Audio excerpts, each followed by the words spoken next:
তাৰিখৰ পৰা মই বাহিৰত আছোঁ। 19 তাৰিখে আমাৰ PHC কমিটিলৈ কলকাতা গ'লোঁ, দিল্লী গ'লোঁ, মুম্বাই গ'লোঁ। তাৰ পৰা আহি আকৌ মোৰ ল'ৰাটো ফুটবল খেলি লিগামেণ্ট ছিঙিলে, মুম্বাইত চাৰ্জাৰী কৰালোঁ। তাক চাৰ্জাৰী কৰাই আনি থৈ আকৌ দিল্লী গ'লোঁ।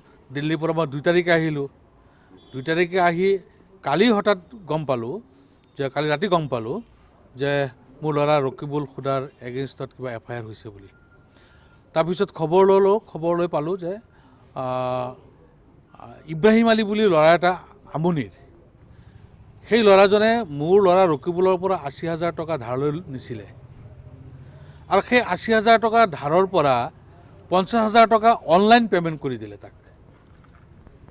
অনলাইন পে'মেণ্টত 50,000 টকা পালে।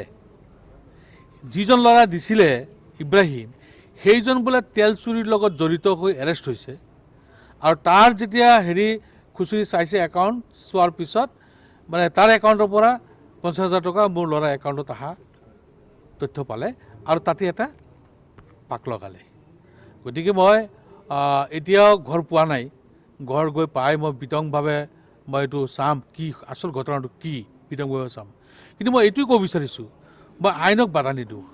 আইনে নিজৰ গতিৰে গতি কৰক। মই আৰক্ষীক সহায় কৰিম, কিন্তু সত্যটো সত্য হ'ব লাগে।